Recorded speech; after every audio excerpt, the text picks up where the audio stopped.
वादग्रस्त IAS अधिकारी पूजा खेडकर यांच्या चारचाकी वाहनावरती कारवाई करण्यासाठी पुणे शहर पोलीस दलाच्या वतीनं आज पोलीस अधिकारी पूजा खेडकर यांच्या घरी आले होते, परंतु पूजा खेडकर यांच्या घरातील मंडळींनी कोणताही प्रतिसाद पोलिसांना न दिल्यामुळं त्या वाहनावरती कारवाई करण्यास पोलिसांना अडचण खरंतर या ठिकाणी निर्माण होत आहे। खरंतर पूजा खेडकर यांनी चारचाकी वाहनावरती अंबर दिवा लावला होता आणि बेकायदेशीररित्या हा अंबर दिवा लावल्याचा आरोप सध्या त्यांच्यावरती झाल्यानंतर पोलीस यामध्ये कारवाई करण्यासाठी आलेले आहेत। पूजावरती आता या सगळ्या वाहनावरती काय कारवाई पोलीस करतात आता हे पाहणं महत्त्वाचं असणार आहे। लोकशाहीसाठी मी चंद्रशेखर भांगे, पुणे। येत्या रविवारी म्हणजे 14 जुलैला छत्रपती संभाजीराजे यांच्या नेतृत्वाखाली हजारो शिवभक्त हे विशाळ गडावरील अतिक्रमण काढण्यासाठी जाणार आहेत। या संदर्भातील घोषणा संभाजीराजे छत्रपतींनी यापूर्वीच केली आहे, मात्र तत्पूर्वी मोठ्या घडामोडी आहेत त्या कोल्हापुरात घडू लागल्या आहेत। जिल्हा प्रशासनाच्या वतीनं संभाजीराजे छत्रपती यांना बैठकीचं निमंत्रण दिलं गेलं होतं, मात्र हे बैठकीचं निमंत्रण संभाजीराजे यांनी धुडकावलं आहे। यापूर्वी अनेक बैठका झाल्या आहेत, मात्र जिल्हाधिकारी आहेत ते कोणताही धोरणात्मक निर्णय घेत नाहीत, त्यामुळे या बैठकीवरती संभाजीराजे छत्रपती यांनी बहिष्कार टाकला आहे।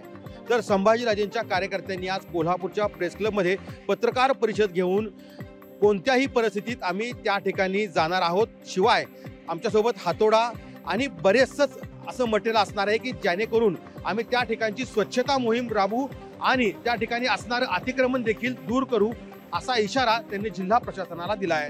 त्यामुळे एकूणच विशाळगडावरील अतिक्रमणाच्या मुद्द्यावरून आता संभाजीराजे छत्रपती यांचे कार्यकर्ते मोठ्या संख्येनं येत्या 14 तारखेला कोल्हापूरच्या दिशेने रवाना होणार आहेत। सत्य जाऊनकर, लोकशाही मराठी, कोल्हापूर।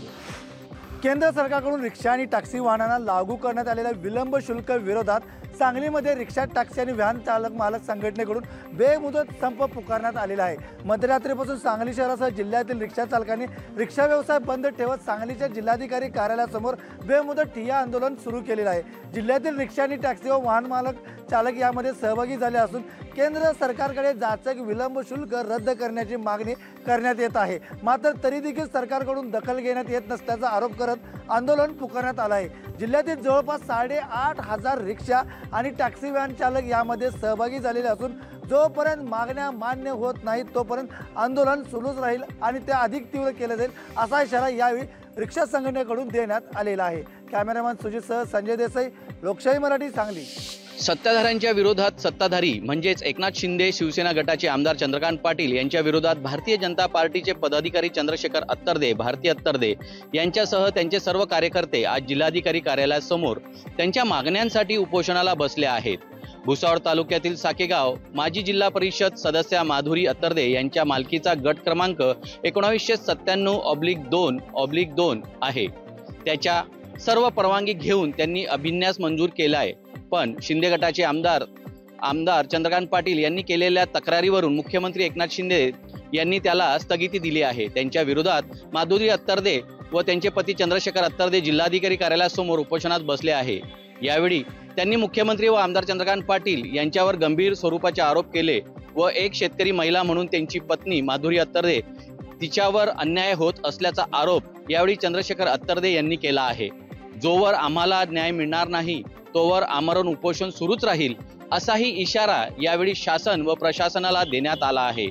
सुमित देशमुख, लोकशाही मराठी, जळगाव। इगतपुरी तालुक्यातील घोटी ग्रामीण रुग्णालयातील उपजिल्हा रुग्णालयाचा दर्जा मिळावा या मागणीसाठी अनेक वर्षांपासून शासन दरबारी मागणी प्रलंबित होती। तालुक्यातील घोटी येथील 30 खाट क्षमतेच्या रुग्णालयाचा 100 खाटांच्या उपजिल्हा रुग्णालयामध्ये श्रेणीवर्धन करण्यात आलं आहे। मुंबई नाशिक महामार्ग तसंच घोटी सिन्नर महामार्ग आणि जिल्ह्याचं दळणवळणाचं प्रमुख केंद्र असलेल्या इगतपुरी तालुक्यात आदिवासी बहुल क्षेत्र असल्यामुळे महामार्गावरील वाढते अपघात यामुळे घोटी ग्रामीण रुग्णालयावरती मोठा भार पडत आहे। उपजिल्हा रुग्णालयाचा दर्जा मंजूर झाल्याने ग्रामीण, दुर्गम आणि डोंगराळ भागातील रुग्णाला दर्जेदार सेवा मिळणार आहे। उपजिल्हा रुग्णालयासाठी जागा उपलब्ध असली तरी बांधकाम निर्मिती करणे या बाबत स्वतंत्र कारवाई करण्यात येणार आहे।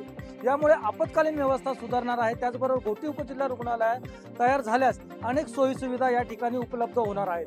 गंभीर रुग्णांना त्याचबरोबर तीव्र स्वरूपाच्या विषबाधा आणि प्रसूती यासाठी रुग्णांना नाशिक जावं लागायचं, पर्यायाने उपचाराअभावी रुग्णाचा जीव देखील जात असे।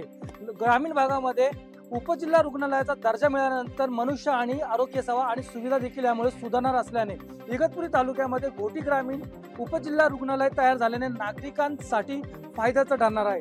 पर्यायाने खासगी आणि बोगस डॉक्टरांचा जो वाढलेला सुळसुळाट घोटी परिसरामध्ये आहे तो कुठेतरी थांबण्यास देखील मदत होणार असल्याचं आता चर्चा रंगू लागल्या आहेत. लोकशाही न्यूज साठी विकास काजळे, इगतपुरी, नाशिक. कोकणाला पश्चिम महाराष्ट्राजवळ जलद गतीने जोडणारा रस्ता म्हणजेच वरंध घाट.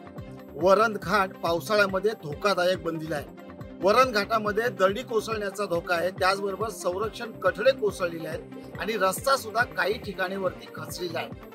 अशी वाईट परिस्थिती निर्माण झाल्यामुळेच रायगड जिल्हाधिकारी आणि पुणे जिल्हाधिकाऱ्यांनी या मार्गावरनं कोणत्याही वाहनाने वाहतूक करू नये असे आदेश बजावलेले आहेत.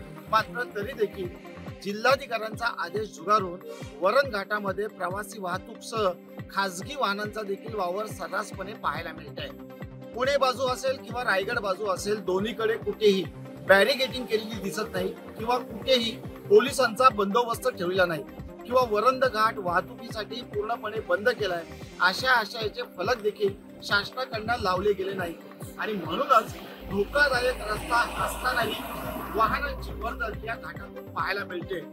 यावरती राज्य सरकार, प्रशासन आणि पोलिसांनी वेळीच लक्ष घातलं तर हा मोठा अनर्थ टळू शकतो. मात्र गरज आहे ती सकारात्मक दृष्टिकोनातून.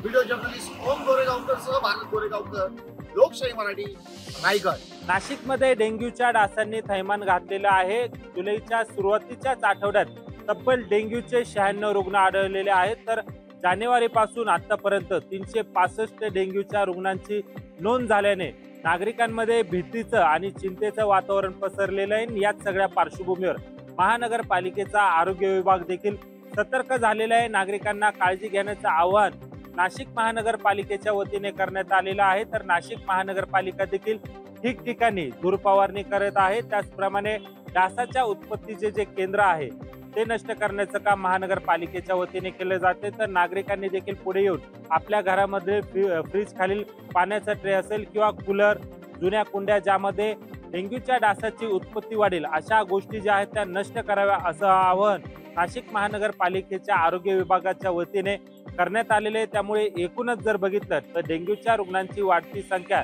ही नाशिक महानगरपालिकेसाठी खरं तर डोकेदुखीचा विषय ठरलेली आहे. आता या सगळ्या पार्श्वभूमीवर महानगरपालिकेच्या वतीने काय काय खबरदारी आणि उपाययोजना करण्यात येते हे पाहणं खरं तर महत्वाचं ठरणार आहे.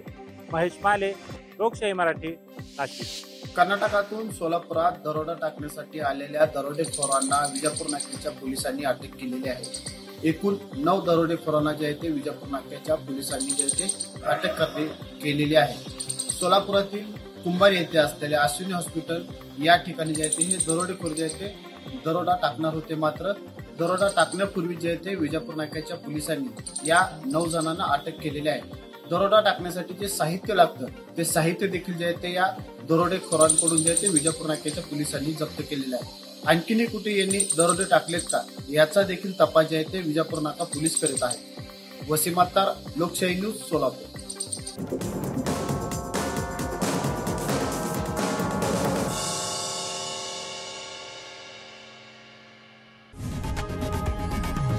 लोकशाही मराठी ऐका, पहा, जागरूक रहा.